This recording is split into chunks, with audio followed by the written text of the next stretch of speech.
आज हरिद्वार लोकसभा की बात करते हैं, लेकिन हरिद्वार लोकसभा की राजनीतिक और सामाजिक और सांस्कृतिक बात करने से पहले मैं आपको ये बता दूं कि मैं हरिद्वार में हर की पौड़ी पर हूं और जहां ये मां गंगा का पावन तट है, पतित पावनी का पावन तट है, जहां लोग अपने अपराधों को, अपने पापों को धुलने के लिए यहाँ स्नान करने आते हैं। सामने मंदिर है और इधर बाईं तरफ आप देखेंगे तो यहाँ ये माँ गंगा का मंदिर है, सुंदर सजा हुआ है।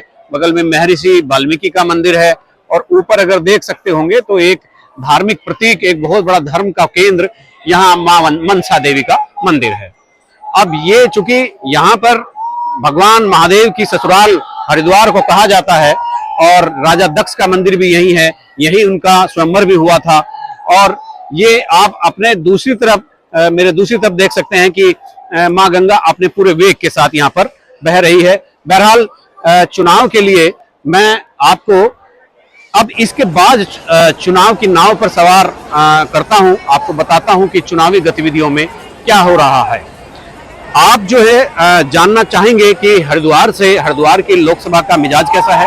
आप ये भी जानना चाहेंगे हरिद्वार की लोकसभा का इतिहास क्या है और जाहिर तौर पर यह भी जानना चाहेंगे उसकी भौगोलिक परिस्थितियां, उसका मिजाज, उसका राजनीतिक जो एक रसूख है वो किस तरह का है, कब ये सीट अस्तित्व में आई। तो मैं ये सारी चीजें आपको बताऊंगा, आप मेरे साथ बने रहिएगा। सबसे पहले बात करेंगे हरिद्वार सीट के अस्तित्व की।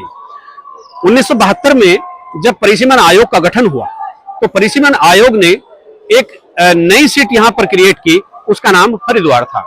हरिद्वार सीट लोकसभा सीट बनने से पहले हरिद्वार का जो हिस्से थे वो कुछ गढ़वाल सीट में थे, कुछ बिजनौर सीट में थे, कुछ मुजफ्फरनगर लोकसभा में थे और कुछ सहारनपुर लोकसभा में थे।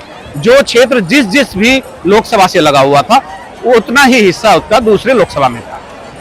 तो हरिद्वार सीट कुल मिलाकर 1977 में अस्तित्व में आई और 1977 के बाद जब ये अस्तित्व में आई तो पहली बार में ही इस सीट को आरक्षित किया गया, क्योंकि यहाँ दलितों की संख्या बहुतायत में थी। अब 1977 से कई बार इस पर बहुत ही रोचक मुकाबले देखने को मिले। सबसे रोचक मुकाबला तब देखने को मिला कि जब ये सीट एक बाई इलेक्शन से गुजरी 1987 में। 1987 में बाई इलेक्शन हुआ, कांग्रेस के एक जो एमपी थे उनका निधन हो गया था। उसके बाद बाई इलेक्शन हुआ और बाई इलेक्शन में यहां पर जो प्रत्याशी थे उनके मैं अगर आपको नाम बताऊंगा आप हैरत में पड़ जाएंगे। 1987 के बाई इलेक्शन में यहां बसपा से मायावती और रामविलास पासवान जनता दल से ये चुनाव लड़े। चूंकि दोनों ही दलितों के बड़े नेता थे, उनके यहां आने के दो कारण थे। एक कारण था दलित बहुल सीट होना और दूसरा सीट का आरक्षित होना। मायावती तब ग्रो कर रही थी, कांशीराम ने बसपा की स्थापना कर दी थी, वो उसके संस्थापक थे और यहां पर दोनों चुनाव लड़े, एक जनता दल से रामविलास पासवान और बहुजन समाज पार्टी से मायावती। लेकिन इस रोचक लड़ाई में कांग्रेस के प्रत्याशी ने बहुत जोरदार जीत हासिल की। मायावती भी चुनाव हार गई और रामविलास पासवान भी चुनाव हार गए और रामविलास पासवान को तो कुल जमा 40,000 वोट मिले और इससे रामविलास पासवान से ज्यादा वोट तो एक निर्दलीय थे वो ले गए। लेकिन 1.5 लाख वोट लेकर मायावती ने सबको चौंका दिया और यहीं से वो यहाँ का चुनाव तो हार गई, लेकिन उसकी एक जीत की यात्रा यहां से हरिद्वार से शुरू हो गई। उसके बाद 90 के दशक में चुनाव होते रहे। ये सीट कभी कांग्रेस, कभी भाजपा, कभी लोक दल के पाले में जाती रही, कभी कोई जीतता रहा, कभी कोई जीतता रहा। इस सीट पर किसी राजनीतिक दल का ठप्पा नहीं लगा कि ये किसी की दासी बनकर रह गई हो। 2000 में जब राज्य का गठन हुआ उसके बाद जब पहला लोकसभा चुनाव हुआ तो हरिद्वार के लोग उत्तराखंड में नहीं रहना चाहते थे, वो आंदोलनरत थे। तो इसीलिए समाजवादी पार्टी ने यहां से राजेंद्र बाड़ी को चुनाव में उतारा और उसी आंदोलन की आड़ में राजेंद्र बाड़ी चुनाव जीत गए। यानी राज्य बनने के बाद पहला लोकसभा चुनाव यहां हुआ और समाजवादी पार्टी जो राज्य की विरोधी थी, हालांकि मुलायम सिंह ने अपनी विधानसभा में उत्तराखंड का एक जो विधेयक पास किया था जो अलग राज्य बनाने का, लेकिन फिर भी समाजवादी पार्टी का यहां से जीतना सबको चौंकाने वाला था।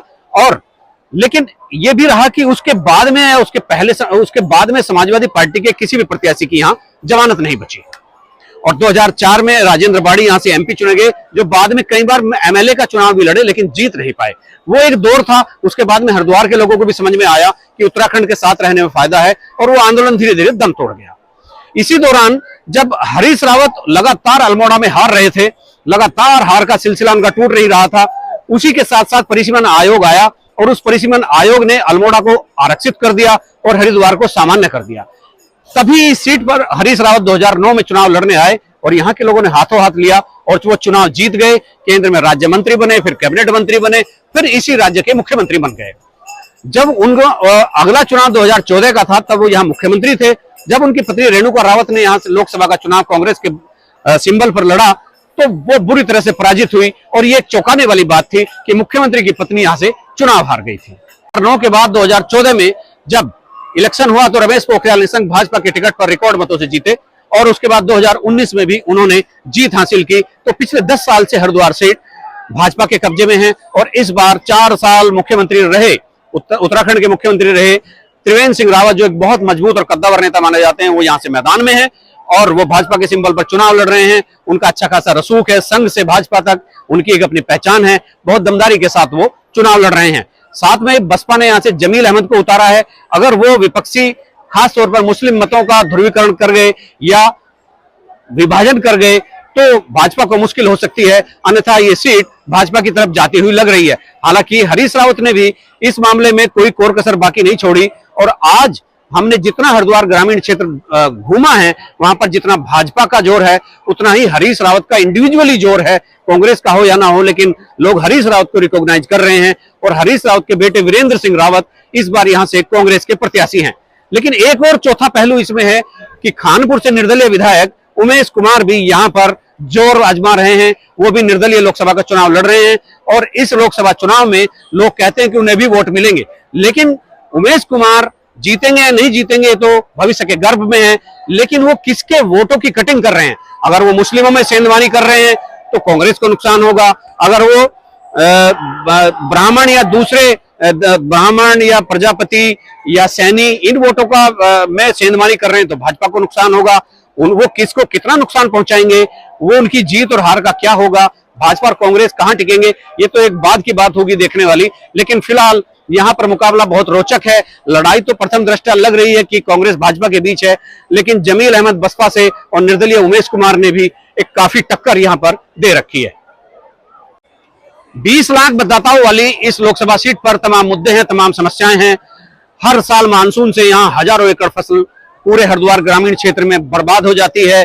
हरिद्वार शहर चाहे कितना भी अवस्थापना का काम यहाँ पर हो चुका हो, लेकिन हर बरसात में हर घर में जल भराव होता है। कोई गली, कोई सड़क, कोई कूचा नहीं बचता और रुड़की में हर बार जल भराव होता है। अवैध खनन के लिए हरिद्वार पहले से ही बदनाम है। यहाँ पर राजनीतिक सरकारें अवैध खनन का जो एक कारोबार है उसको रोकने में हमेशा निरंकुश हमेशा फेल साबित होती हैं और निरंकुश होकर यहाँ पर खनन माफिया खनन करते हैं। हालांकि अभी थोड़ा मामला इस तरफ कम है और धामी सरकार ने काफी हद तक रोक भी लगाई है। इस लोकसभा में 14 विधानसभा सीटें आती हैं, 11 विधानसभा सीटें हरिद्वार की और 3 विधानसभा सीटें देहरादून जनपद की आती है। देहरादून जनपद की जो 3 विधानसभा सीटें हैं उनमें एक ऋषिकेश है, एक डोईवाला है और एक धर्मपुर है। डोईवाला वो सीट है जहां से त्रिवेंद्र सिंह रावत 3-4 बार विधायक रहे हैं, मंत्री रहे हैं और मुख्यमंत्री रहे हैं और अब वही त्रिवेंद्र सिंह रावत इसी लोकसभा सीट से चुनाव लड़ रहे हैं, वो भी लोकसभा का। यानी उनकी एक तरह से ये होम कॉन्स्टिट्यूएंसी है, उनको लाभ यहां पर जरूर मिलेगा। जो 3 सीटें हैं वो प्रो भाजपा होती हैं, वहां पर भाजपा को बहुत वोट पड़ता है और वहां पर प्रवर्तीय वोटों की संख्या भी अच्छी खासी तादाद में है। और इधर का जो एरिया है, जो मिश्रित आबादी जब शुरू होती है, भाजपा को यहाँ पर बहुत ही फाइट और बहुत संघर्ष से गुजरना पड़ता है। और यहाँ पर पिछले विधानसभा चुनाव में भी हरिद्वार में भारतीय जनता पार्टी को काफी नुकसान हुआ। लेकिन देखना यह है कि इस लोकसभा चुनाव में ऊंट किस करवट बैठता है। फिलहाल तो कुल मिलाकर ऐसा लगता है कि जैसा पूरा देश और पूरी जनता मोदी में हो गई है और इस लोकसभा चुनाव में जो रिजल्ट आने वाला है, लोग पहले से ही उस तरह की बातें करने लगे हैं। लेकिन फिर भी लोकतांत्रिक प्रक्रिया में चुनाव प्रणाली के संपन्न होने और मतगणना होने तक कुछ भी कहना बहुत ही नामुमकिन होता है और किसी को कोई दावा करना भी नहीं चाहिए। लेकिन यहाँ पर जिस तरह से हरिद्वार में लोगों का मोह भाजपा के प्रति देखा जा रहा है, उससे ऐसा लगता है कि भाजपा के प्रत्याशी फिलहाल फौरी तौर पर यहाँ थोड़ा सा बढ़त बनाए हुए हैं। सामाजिक, धार्मिक और राजनीतिक महत्व वाली इस लोकसभा सीट पर 19 अप्रैल को जब मतदान होगा तो उस मतदान वाले दिन लोगों के मिजाज का पता चलेगा। अभी तो लोग दबी जुबान से कोई कुछ कह रहा है, कोई कुछ कह रहा है, और मतदाता इतना सियाना हो गया है कि जब उसे जहां वोट देना है वहां का वो जिक्र ही नहीं करता। समस्याएं भी बताता है और ये कहता है कि दशकों से समस्याएं चली आ रही, दूर नहीं हो रही, और ये भी कहता है कि वोट भाजपा को ही देना है। तो ऐसी तमाम किंवदंतियां यहाँ पर पसरी पड़ी हैं। यहाँ की उलटवासियों को समझना हरिद्वार की बहुत आसान काम नहीं है, और यहाँ की उलटवासियां जिस दिन यहाँ पर समझ में आ जाएंगी, वो दिन यहाँ पर एक ऐसी स्थिति पैदा कर देगा जो कि राजनीतिक परिदृश्य को पूरी तरह से स्पष्ट कर देगा। जबकि हरिद्वार में राजनीतिक परिदृश्य कभी भी बहुत स्पष्ट, बहुत क्लियर कट नहीं होता है, लेकिन 19 अप्रैल को जब मतदान होगा तो लोगों के मिजाज का जो एक जायका है वो बाकी लोगों को समझ में आएगा और मूल्यांकन करने में थोड़ी सी आसानी हो सकेगी। अभी आप प्रतीक्षा कीजिए मतदान तक, और उसके बाद प्रतीक्षा कीजिए मतगणना तक। देखते हैं भविष्य के गर्भ में क्या छुपा है।